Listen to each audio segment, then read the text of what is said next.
Let's go over these things for you real quickly here. E minor chord, second, third fingers, second finger, third finger here. And then it's also important for you to know that the guitar is strung backwards, basically. This is your first string. We want to read left to right, but on a guitar, the strings are numbered from right to left.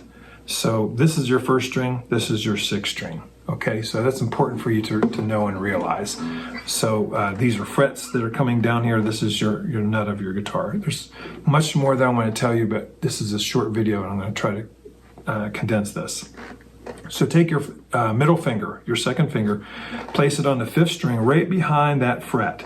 You want to see just a little tiny bit of space behind the fret, and you're going to press it straight down, and you're going to put your ring finger, your third finger, right behind it, still above the fret, and press down. If you can, use your thumb behind your neck of your guitar to help you out. A lot of times you'll see people's thumbs flop up here, but if you're having trouble, you can use that thumb behind the neck to squeeze in and press. So squeeze in and press, and you should hear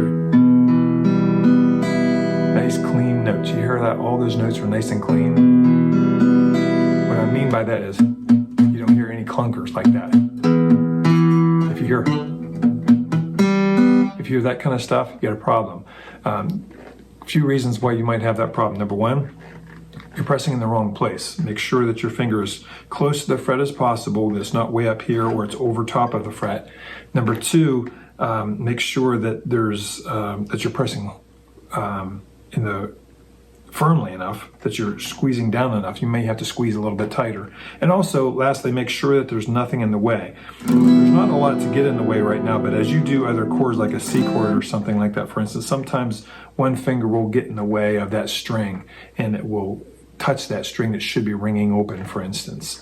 But that's later on. But that's the three major reasons why a note will be a clunker. You're pressing in the wrong place, you're not pressing firmly enough, and number three, something might be in the way.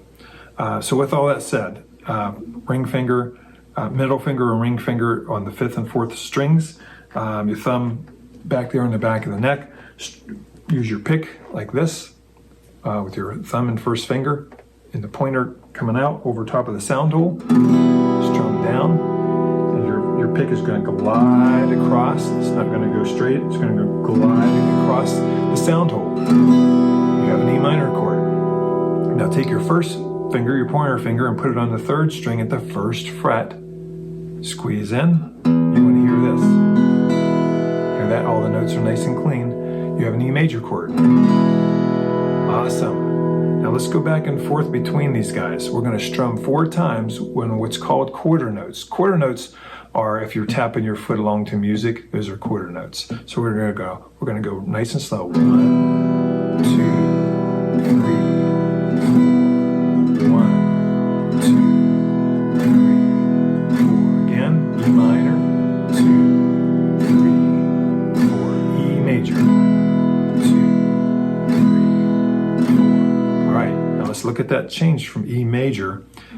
Drop it down. Everybody just drops down to the A minor position. Do not play the sixth string. Fifth string down, strum. Okay, A minor, E major, A minor. Isn't that cool? E major, A minor. So same thing. Let's strum it. 1, 2, 3, 4. A minor, 2, 3, 4. E major, 2, 3, 4. Now later on, you can do some down up strums like, or let me just make that a little more simple.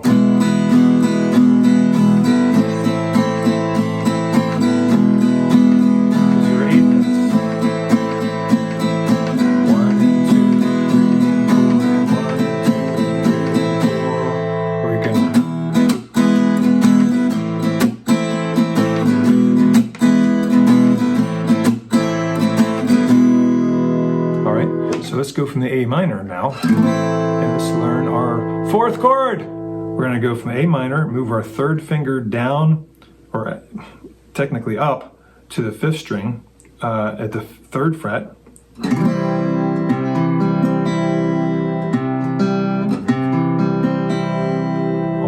nice and clear. Hear that? That's what you want to hear. The C's a little tricky.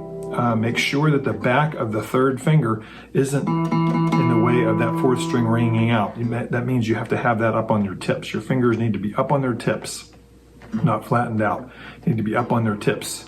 You can kind of maybe see some indentations on my fingers, but just strum along like that. It's the same thing with your middle finger and your first finger. Got to watch that they don't touch the string below that. It's very common for that to happen. I've got a video all about the C chord that will help you if you want to watch that video as well.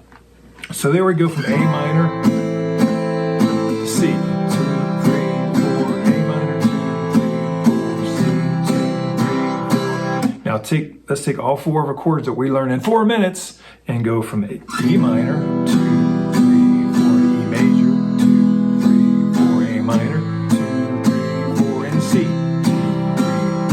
right? Now that's way too fast, but I'm trying to condense this video. I want you to go to about this speed when you're practicing. 1, 2, 3, 4. 1, 2,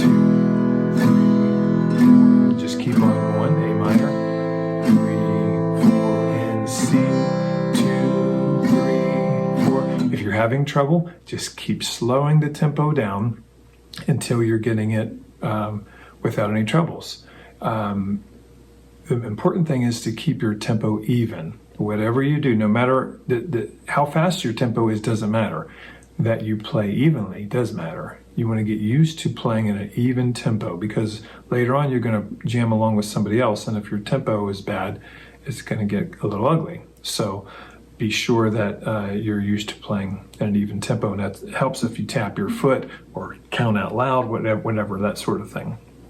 So there we are with 4 chords. Later on you can learn things like hammer-ons and pull-offs and muting and all kind of fun stuff as well. But I wanted to get you started with 4 chords in 4 minutes. And now what I want you to do is to sign up for music lessons at DC Music Store.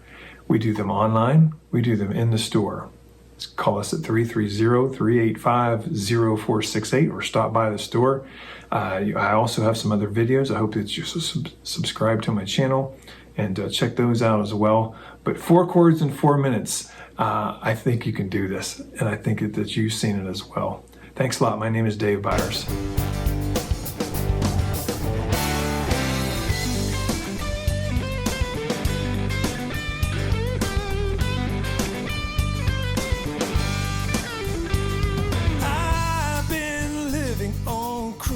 Control.